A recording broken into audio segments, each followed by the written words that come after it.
Fala pessoal, sejam bem-vindos ao canal Vem de Química, bebê! Eu sou o professor Matheus Narras e nessa aula falaremos sobre a eletrólise aquosa. Na aula anterior já falamos sobre a eletrólise ígnea, que é a eletrólise realizada com um material fundido, ou seja, derretido. O que a gente vai ver agora é que é possível também a gente fazer eletrólise com um material dissolvido em água, que é o que a gente chama de eletrólise em solução aquosa. Então, se você ainda não se inscreveu no meu canal, aproveita, se inscreva agora. Curta o vídeo, compartilhe com seus amigos e antes da aula, roda a vinheta.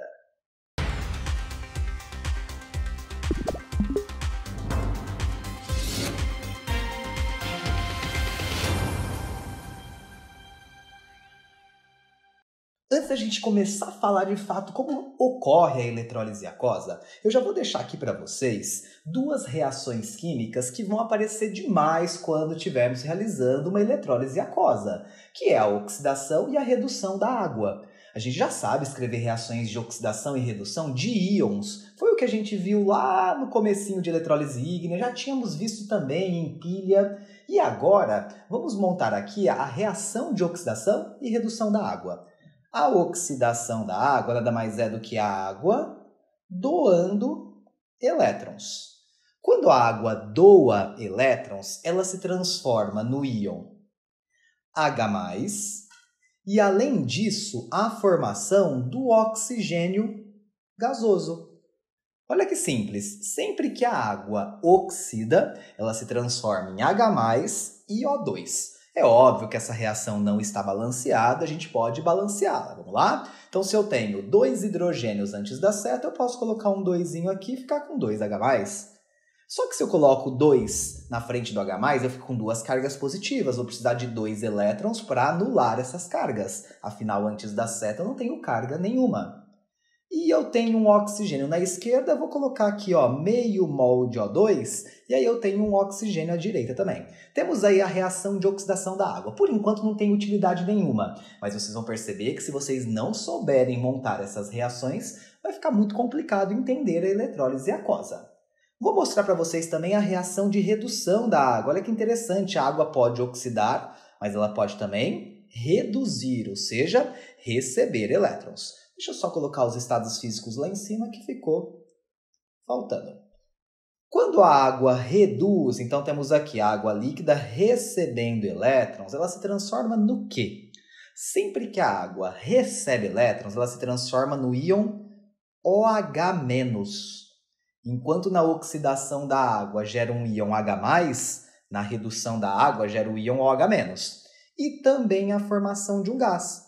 Só que o gás que se forma aqui é o gás hidrogênio, beleza? Então temos aqui uma reação de redução da água. Na redução da água, há a formação tanto de OH- quanto gás hidrogênio.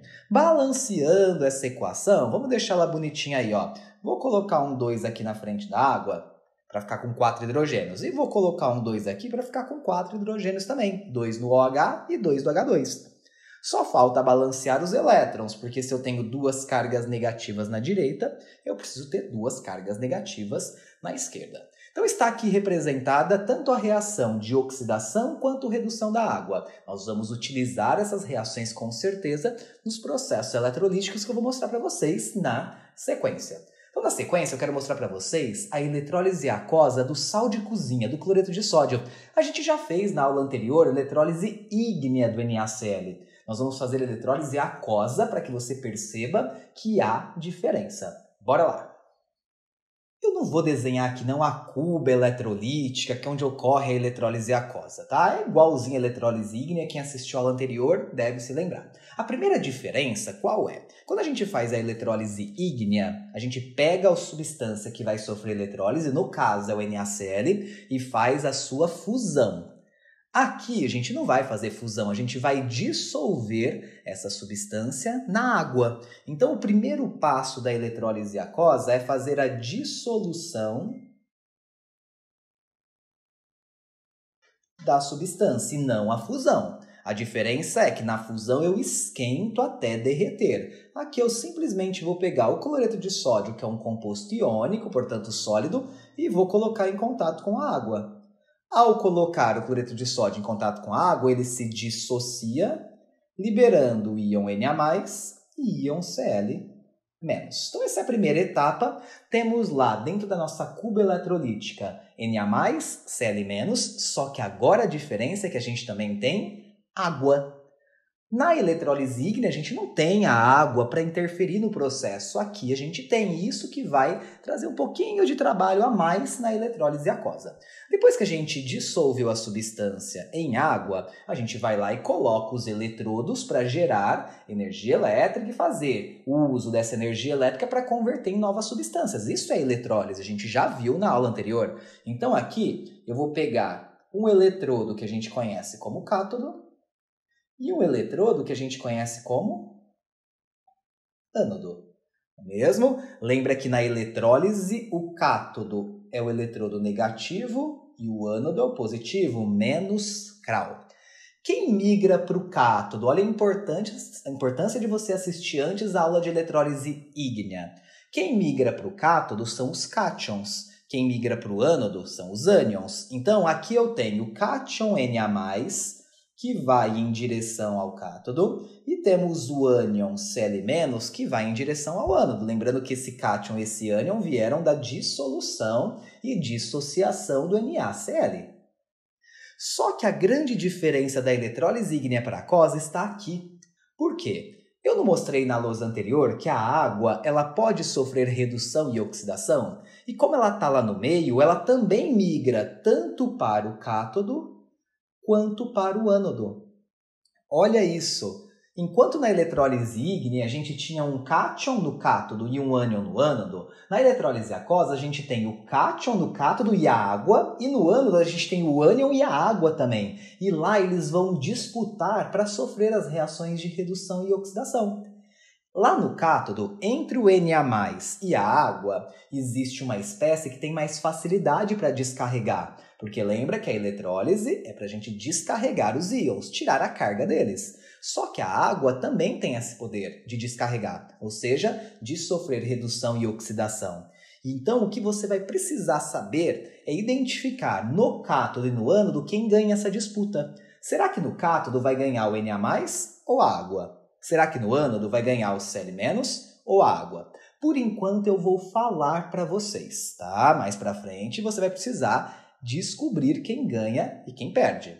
Então vamos lá, no cátodo acontece redução, estão lembrados? Vamos colocar aqui aquele anagraminha lá em cima, ó, menos, para não esquecer, CRAU+. No cátodo corre redução. Quem vai reduzir nessa eletrólise, o Na+ ou a água? Quem tiver o maior potencial de redução. Então, se eu te fornecer os potenciais de redução, fica fácil, não fica? Vamos supor que aqui eu fale para você, eu estou informando, cuidado, que o potencial de redução da água, eu estou falando, é maior que o potencial. Deixa eu tirar daqui, porque senão não vai dar para escrever tudo. O potencial de redução da água, eu estou informando, que é maior que o potencial de redução do Na+. Isso eu estou informando, ou eu poderia te dar os valores de potenciais e você assim, ou uma tabela de potenciais e você comparar. Mas se eu estou falando que o potencial de redução da água é maior, a água tem mais chance de reduzir em comparação com o Na+. Então, na disputa do Na+ com a água prevalece. Olha lá, eu vou tirar o Na+ dessa disputa, vou riscar ele. E quem vai reduzir no cátodo vai ser a água. Eu não mostrei anteriormente como a gente monta a redução da água, estão lembrados? A água recebe elétrons e nessa redução ela se transforma em OH- e hidrogênio. Por isso que eu falei da importância de você saber montar as reações. Balanceando essa reação, eu coloquei um 2 aqui, um 2 aqui e 2 elétrons. A reação está balanceada. Já temos aqui uma diferença da eletrólise ígnea, porque na eletrólise ígnea não tinha água. Se não tinha água, quem reduzia só podia ser o Na+, não é mesmo? Mas deixa pra lá, depois a gente analisa melhor isso.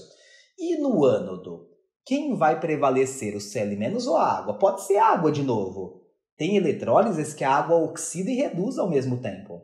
Só que nesse caso, eu afirmo para vocês, eu estou afirmando, que o potencial de oxidação do cloreto é maior que o potencial de oxidação da água. Isso eu estou informando. E por que agora eu estou comparando o potencial de oxidação? Menos CRAL mais, porque no ânodo ocorre oxidação. Então, quem vai oxidar no ânodo? O Cl- ou a água? O Cl-, porque ele tem um maior potencial. Lembra da aula de potenciais de redução e oxidação? O potencial serve para medir a tendência daquela espécie sofrer oxidação ou redução. Se o Cl- tem maior potencial de oxidação, ele que vai oxidar. Então, aqui a água perde a disputa. Quem prevalece é o Cl-. Vamos montar a reação de oxidação do Cl-. Já montamos essa reação na eletrólise ígnea. O Cl- está doando um elétron, porque como ele está com uma carga negativa, ele tem que doar só um elétron. E aí ele se transforma em cloro descarregado. Porém, o cloro é um ametal, estão lembrados? Se o cloro é um ametal, o ametal sempre tem que ficar na forma molecular. Então, vou colocar um 2 aqui embaixo. Gasoso, formou cloro gasoso. Mas se tem esse 2, eu coloco um 2 aqui para balancear e um 2 aqui. Pronto. Olha o que se forma na eletrólise aquosa do NaCl. Olha a diferença para a eletrólise ígnea. Na eletrólise ígnea do NaCl formava sódio metálico e cloro gasoso. Aqui está formando cloro gasoso, concordam? Mas também está formando gás hidrogênio, que não se formava na eletrólise ígnea.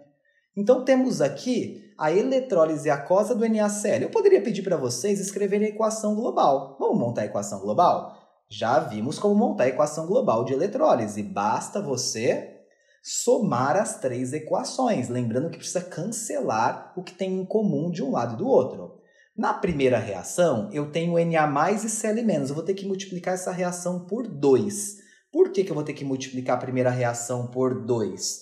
Porque se eu multiplico ela por 2, eu consigo cancelar 2 Cl- com 2 Cl- lá embaixo. Eu preciso fazer esse cancelamento. Que outra coisa que eu posso cancelar aí? Os elétrons. Eu tenho 2 elétrons antes da seta, 2 elétrons depois. Lembra que os elétrons têm que estar na mesma quantidade. Por isso que eu não precisei multiplicar nem a reação do cátodo, nem a reação do ânodo por valor nenhum. E agora a gente pode escrever o que sobrou, porque não dá para cancelar mais nada. Então sobrou aqui, ó, 2 mols de NaCl sólido, que com 2 mols de água, afinal a água participa dessa reação e dessa eletrólise. Gerou o quê? Vamos primeiro colocar os produtos gasosos. Eu gerei aqui hidrogênio gasoso e gerei cloro gasoso.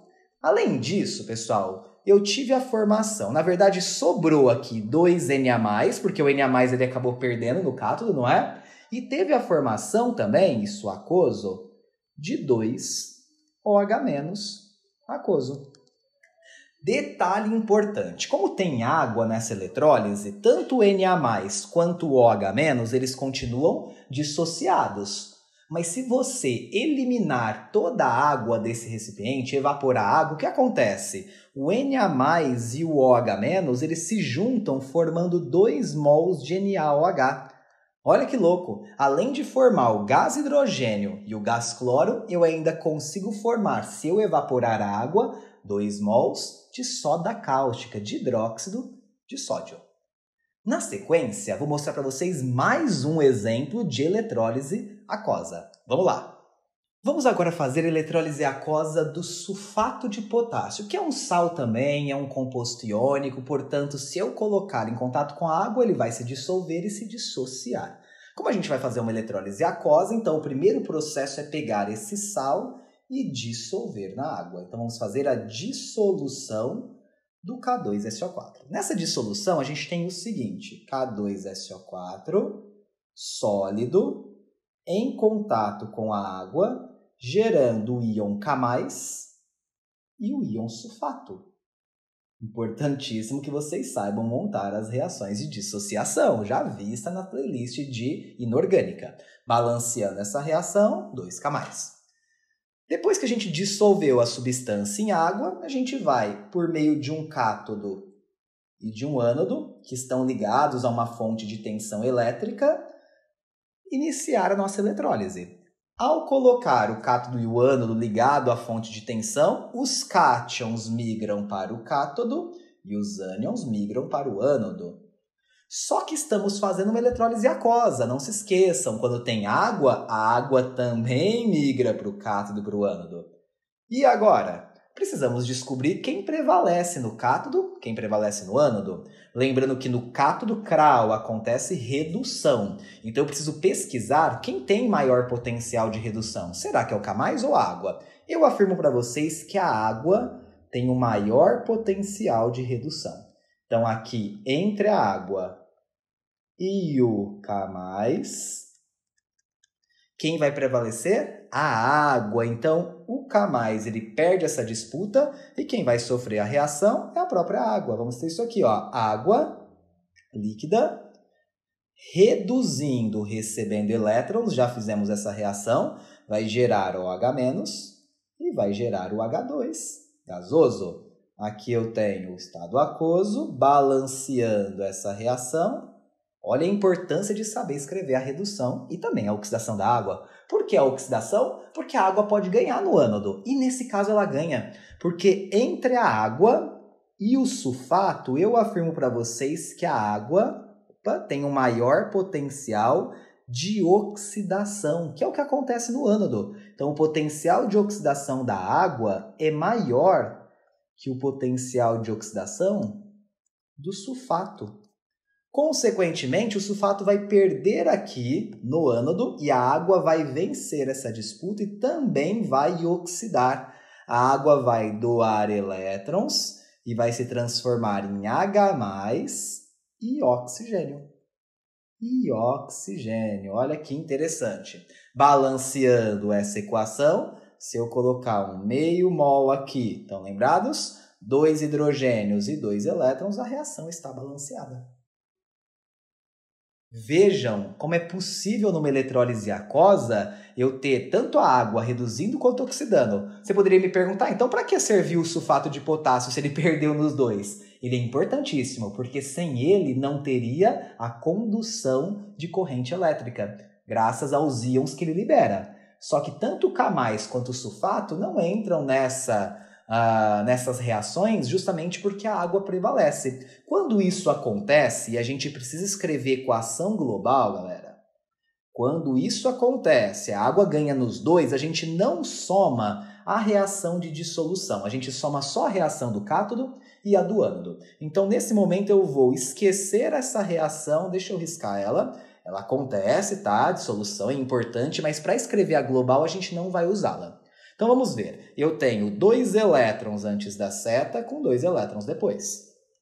Antes da seta eu tenho o quê? 2 águas mais 1, eu tenho 3 águas. Mas concordam que do lado direito eu tenho 2H+ e 2OH-? 2H+ e 2OH- são 2 águas, então eu posso cancelar com essas 2 águas que estão aqui do lado de cá. E aí eu tenho sim a minha equação global. Vejam, o que eu tenho na equação global? Água líquida por meio de uma eletrólise aquosa, se decompondo no hidrogênio gasoso e no oxigênio gasoso. Normalmente, quando estamos fazendo exercício de eletrólise aquosa, a água ganha pelo menos em um dos eletrodos. Senão não faria tanto sentido a gente fazer eletrólise aquosa, não é mesmo? Ou ela ganha no cátodo, ou ela ganha no ânodo. Ou ainda nos dois eletrodos, como eu mostrei para vocês nesse último exemplo.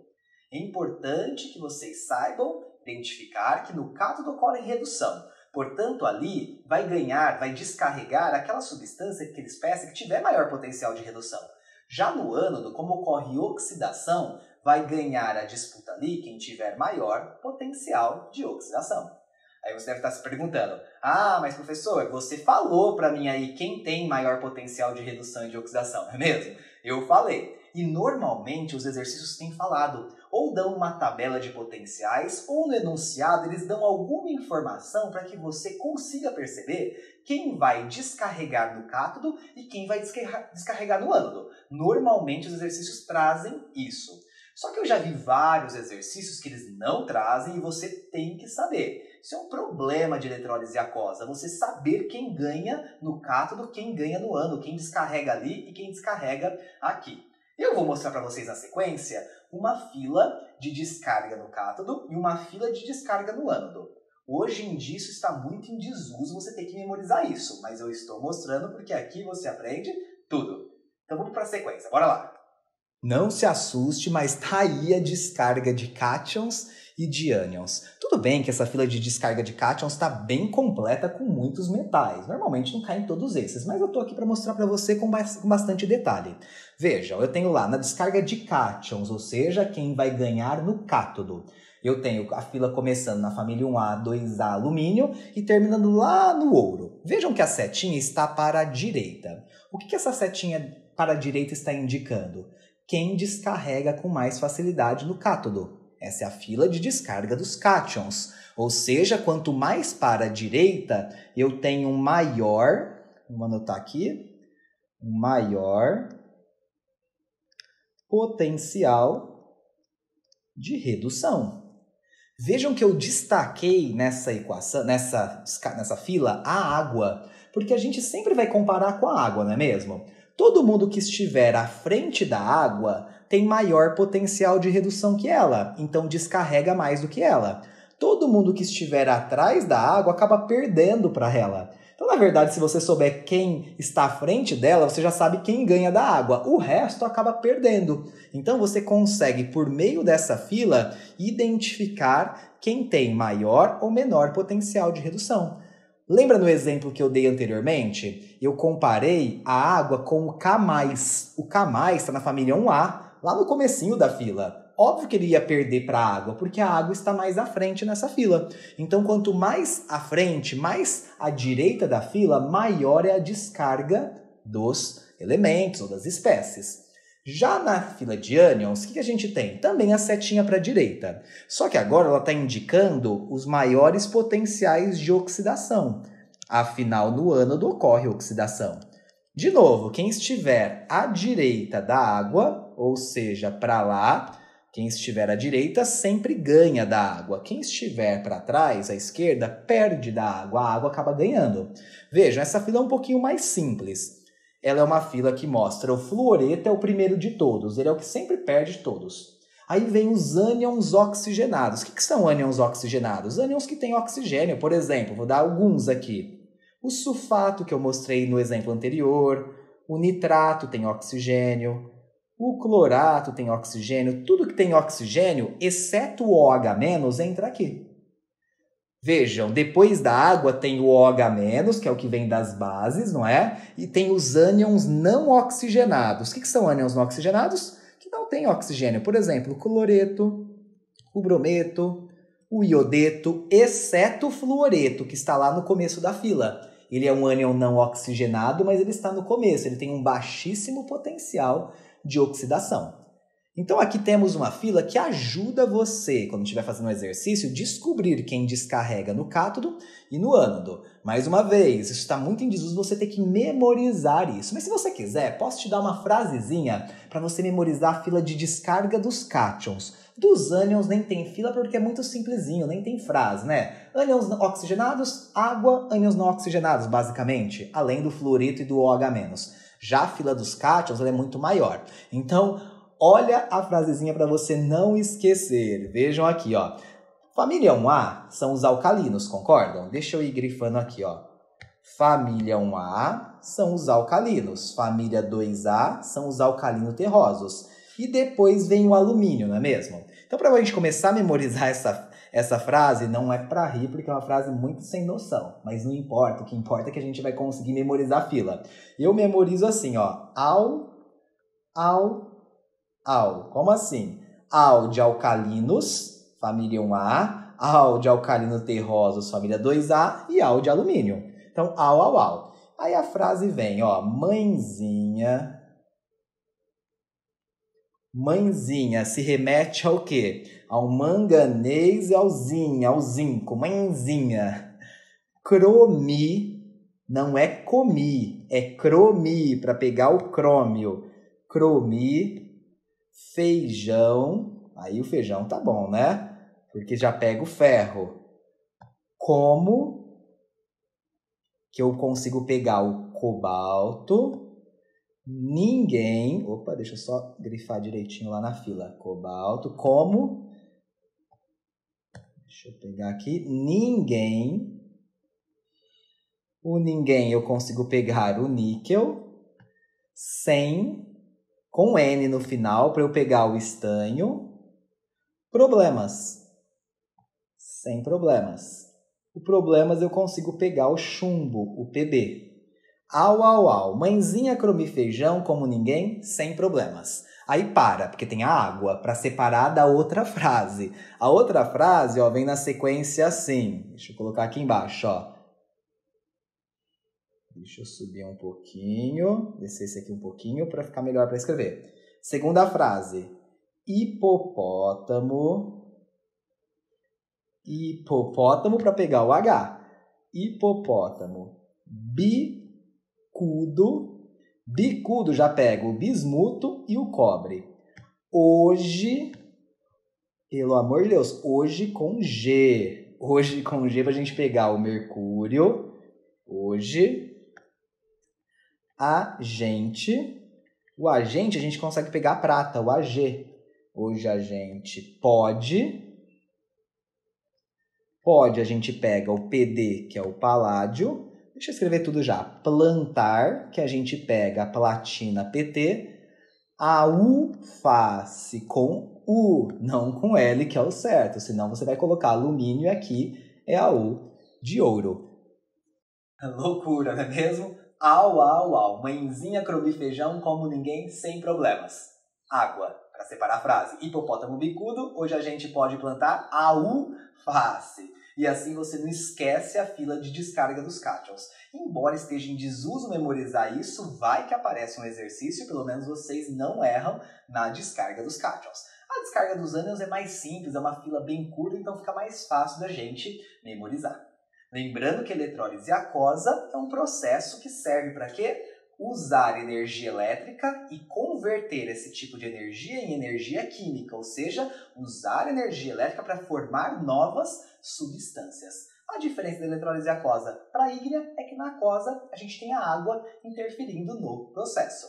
Lembrando também que toda eletrólise, independente se é ígnea ou aquosa, é um processo forçado, não é um processo espontâneo, como que ocorre no interior de uma pilha ou de uma bateria. Se você curtiu essa aula, se te ajudou, compartilhe com seus amigos, se inscreva no canal, curta o vídeo e eu te espero na nossa próxima aula. Até lá!